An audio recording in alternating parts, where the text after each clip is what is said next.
Hello साथियों, कैसे हो आप सभी। उम्मीद है आप सभी अच्छे होंगे।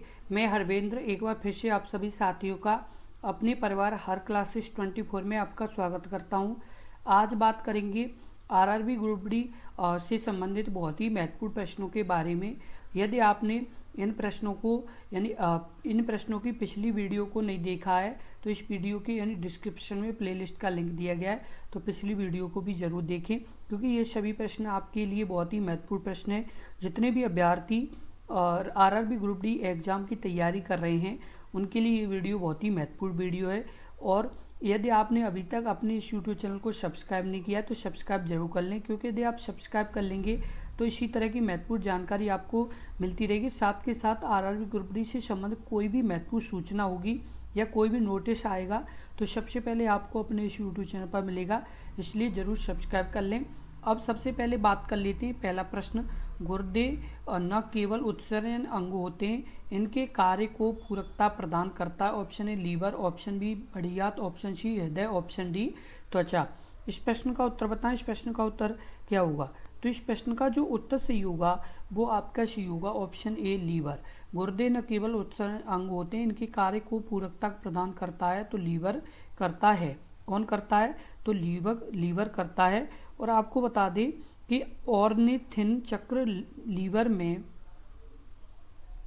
ऑर्निथिन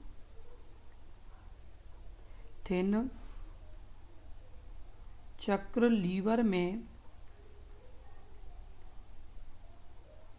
लीवर में होने वाला एक ऐसा चक्र है,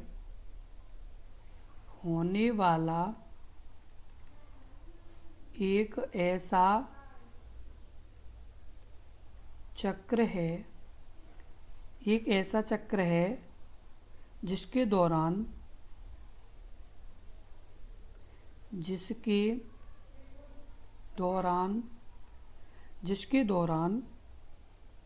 अमोनिया से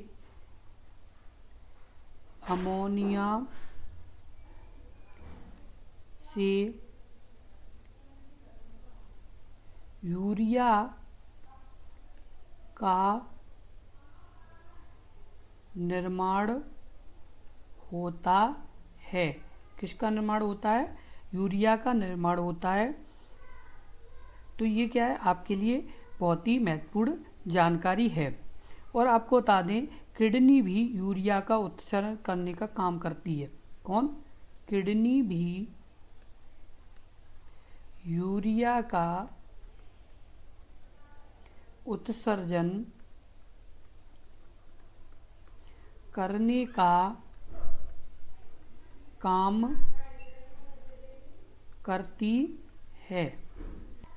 अगला प्रश्न है प्रश्न नंबर 2, नेफ्रॉन संबंध है। ऑप्शन स्वतंत्र तंत्र से, ऑप्शन बी संचारी तंत्र से, ऑप्शन सी स्नायु तंत्र से, ऑप्शन डी उत्सर्जन तंत्र से। इस प्रश्न का उत्तर बताएं। इस प्रश्न का उत्तर क्या हुआ? तो इस प्रश्न का जो उत्तर होगा वो आपका सी होगा ऑप्शन आपका यानी डी उत्सर्जन तंत्र से। नेफ्रॉन का संबंध किससे है? तो उत्सर्जन तंत्र से है। और आपको बता दें कि प्रत्येक नेफ्रॉन एक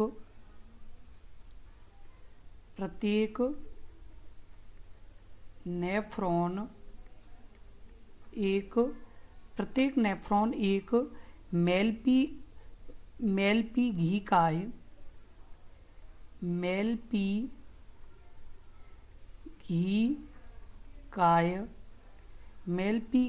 से बना होता है,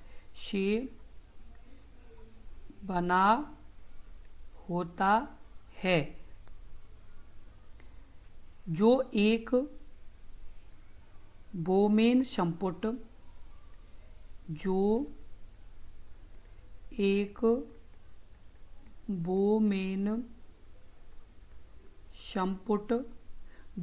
बोमेन संपुट तथा रुधिर कोशिकाओं के जाल से मिलकर बना होता है, तथा रुधिर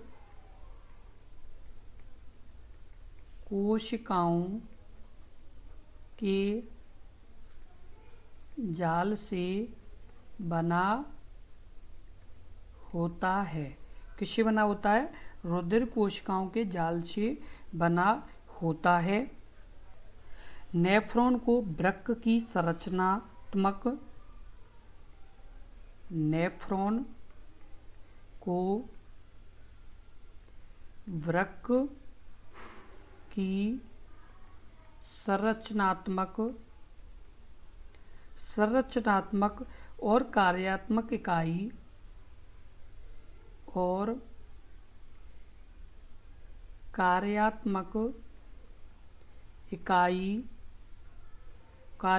इकाई के रूप में जाना जाता है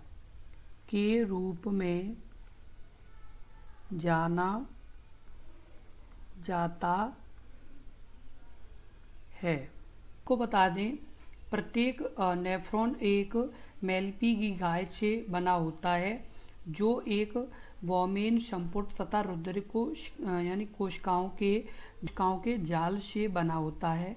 नेफ्रॉन को वृक्क की संरचनात्मक और कार्यात्मक इकाई के रूप में भी जाना जाता है। अगला प्रश्न, प्रश्न नंबर 3, मानव में अमोनिया जो जहरीला है को यूरिया में बदल देता है। Option A kidney, option B अग्नाशय, option C liver, option D बड़ी आंत। इस प्रश्न का उत्तर बताएं। इस प्रश्न का उत्तर क्या होगा? सी होगा, लीवर। मानव में अमोनिया जो जहरीला है को यूरिया में बदल देता है, तो कौन बदल देता है? लीवर बदल देता है। और आपको बता दें कि यूरिया का स्वाभाविक रूप से निर्माण प्रोटीन के टूटने की प्रक्रिया के दौरान होता है। किसके दौरान होता है? प्रोटीन के टूटने की प्रक्रिया के दौरान होता है। किसका निर्माण? यूरिया का निर्माण प्रोटीन की यानी प्रक्रिया जैसे टूटने के दौरान होता है। इस प्रक्रिया की वजह से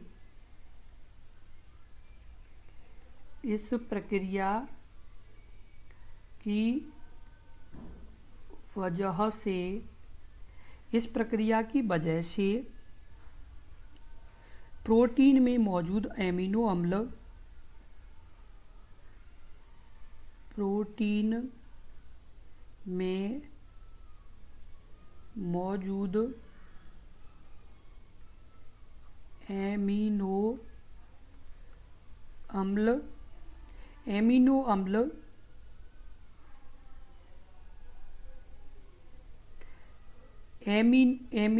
से एमिनो निकल जाते हैं। क्या निकल जाते हैं? एमिनो निकल जाते हैं। प्रश्न नंबर 4, मांसल नलिकाएं होती हैं जो मूत्र को गुर्दे से मूत्राशय की तरफ आगे ढकेलती हैं। जो मांसल नलिकाएं जो आपको इसमें चित्र में दिखाई दे रही है, ये मतलब जैसे मूत्र को कहाँ पर यानी मूत्र को गुर्दे से यानी किसकी तरफ ढकेल देती हैं? यानी मूत्राशय की तरफ ढकेल देती हैं।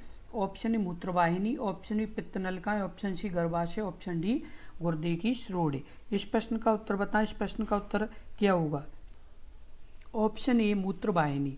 मांसल नलिकाएं जो होती हैं जो मूत्र को गुर्दे से मूत्राशय की तरफ आगे यानी धकेल देती हैं, उन्हें मूत्रवाहिनी कहा जाता है। क्या कहा जाता है? मूत्रवाहिनी कहा जाता है, जो मूत्र को यानी गुर्दे से मूत्राशय की तरफ धकेल देती हैं। और ये वृक्क की भीतरी अवतल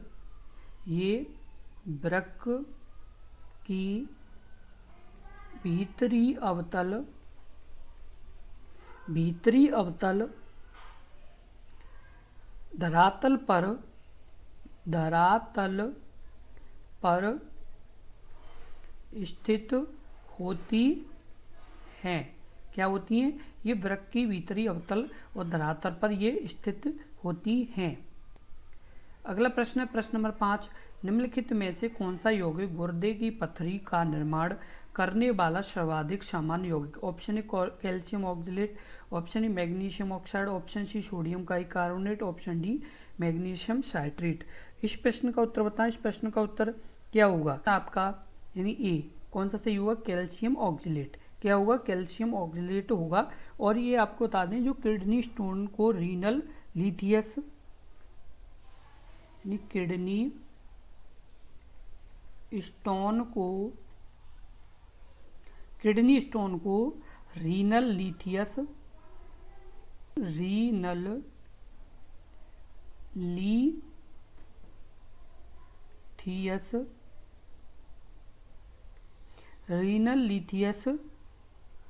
या केलकुली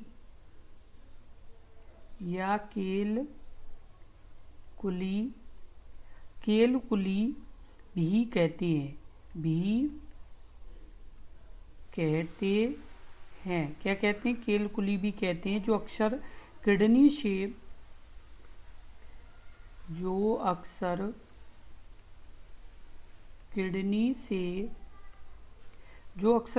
से छोटे छोटे मिनरल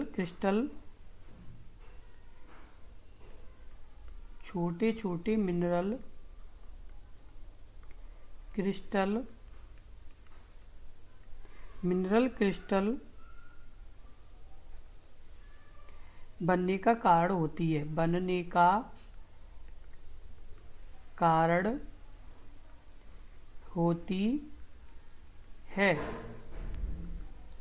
अगला प्रश्न नंबर 6, शरीर का कौन सा अंग खून को शुद्धिकरण से संबंधित है? ऑप्शन पित्ताशय, ऑप्शन बी प्लीहा, ऑप्शन सी दिल, ऑप्शन डी गुर्दा।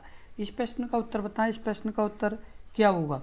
तो इस प्रश्न का जो उत्तर सही होगा वो आपका सही होगा ऑप्शन डी गुर्दा।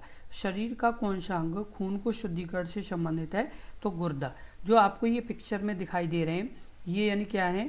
तो ये गुर्दे हैं, जो यानी इनका काम क्या है? तो इनका काम है यानी खून के शुद्धिकरण से संबंधित है ये। तो ये यानी इनका काम है, यानी ये खून को क्या करते हैं? शुद्ध करते हैं। ये प्रक्रिया जो होती है ये यानी निस्पंदन की प्रक्रिया, किसकी? निस्पंदन की प्रक्रिया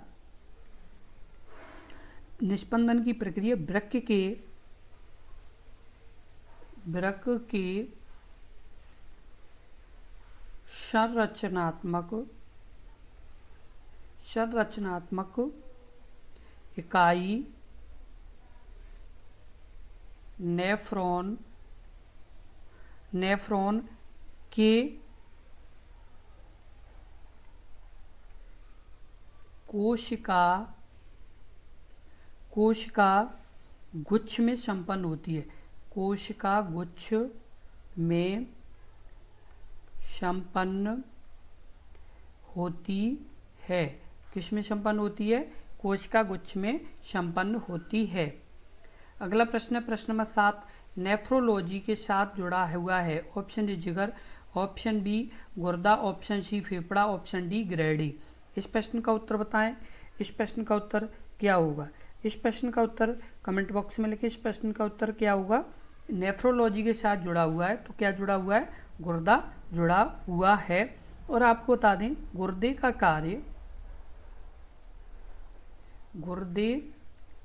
कार्य जो आपको ये पिक्चर में दिखाई दे रहा है, ये क्या है? गुर्दे की पिक्चर है। और इसका जो कार्य है, गुर्दे का कार्य शरीर को स्वच्छ रखना, शरीर को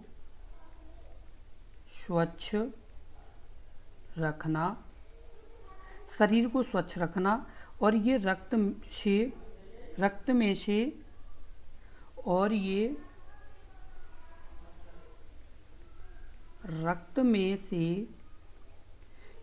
में से मूत्र बनाने का महत्वपूर्ण कार्य गुर्दे करते हैं। यानी कौन करते हैं? रक्त में से मूत्र बनाने का कार्य गुर्दे करते हैं। अगला प्रश्न नंबर 8, कौन सा रोग के उपचार में डायलिसिस किया जाता है? ऑप्शन कैंसर, ऑप्शन बी गुर्दे की खराबी, ऑप्शन सी दृष्टि वैषम्य, ऑप्शन डी गठिया। इस प्रश्न का उत्तर बताएं। इस प्रश्न का उत्तर क्या होगा? कभी गुर्दे की खराबी। कौन से रोग के उपचार में डायलिसिस का प्रयोग किया जाता है? तो गुर्दे की खराबी में किया जाता है। जो आपको ये यानी पिक्चर में दिखाई दे रहे हैं ये गुर्दे, यदि इन्हें जैसे कभी जैसे भविष्य में किसी व्यक्ति के यदि खराब होते हैं या अभी जैसे किसी खराब हैं तो उसकी यानी जानकारी के लिए और उसकी मतलब प्रोसेस के लिए क्या किया जाता है, जो उनके मतलब जैसे उपचार, जो मतलब उनकी एक तरह से दवाई का जो काम करता है वो क्या करता है, डायलिसिस करता है। और जिस व्यक्ति की यानी ये जैसे गुर्दे खराब हो जाते हैं उनका क्या करना पड़ता है, डायलिसिस करना पड़ता है।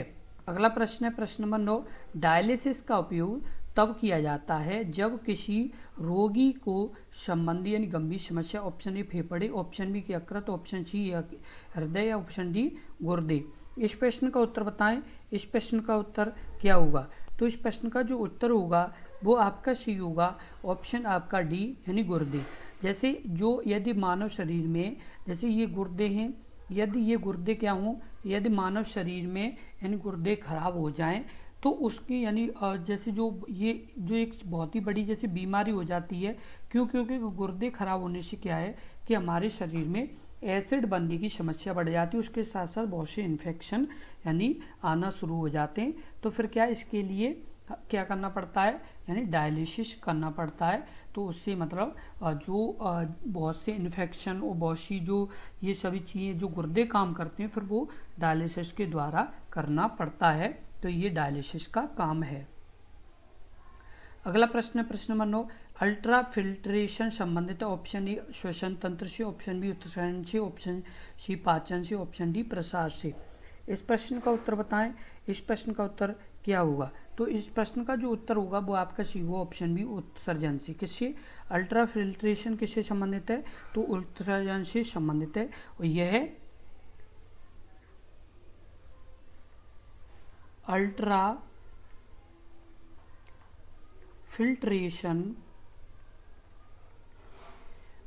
फिल्ट्रेशन की क्रिया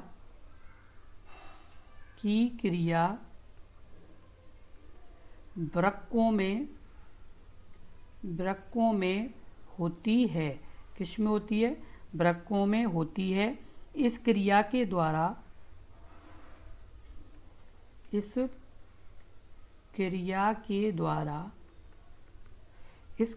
द्वारा मानव वृक्क